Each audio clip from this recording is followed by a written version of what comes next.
Thank you, Chair. Dear colleagues, Commission. Today we discuss a regulation that is also sometimes labeled Mini-Omnibus, only because it runs to the end of this MFF. In substance, it is not mini at all. It delivers targeted but significant changes to how the Union uses existing programs for defence-related and dual-use priorities. It reflects a simple fact. Europe is operating in a security environment that is anything but normal, and our instruments must finally match that environment. This regulation does not create new funding lines. Instead, it aligns and strengthens 5 existing programs: Digital Europe Programme, Connecting Europe Facility, Strategic Technologies for Europe Platform, Horizon Europe, and European Defence Fund, so they can support defence and dual-use projects in a coherent and operational way. This is the approach the Commission proposed, and together with the Council, Parliament has sharpened and completed. Let me outline what will now be possible that was not possible before. First, and the most consequently, Ukraine will be associated with the European Defence Fund. This was Parliament's demand from day one. It recognizes Ukraine's defence industrial capacity and ensures it becomes part of Europe's defence ecosystem. It is strategic, it is operational, and it sends the right signal at the right moment. Second, we open the Horizon Europe EIC Accelerator to dual-use and defence-relevant innovation. This is a targeted temporary derogation limited to this MFF.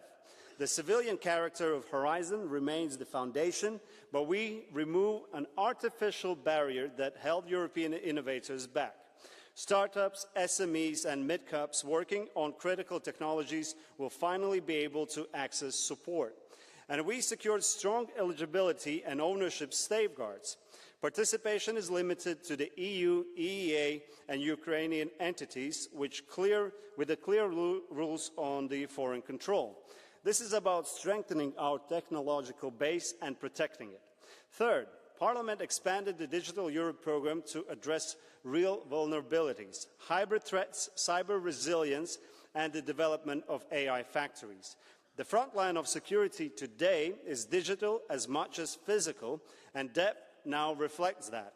Fourth step, we'll conclude dedicated strategic sector for defence technologies. This aligns the programme with Europe's actual capability needs and gives Member States a consistent framework for prioritization.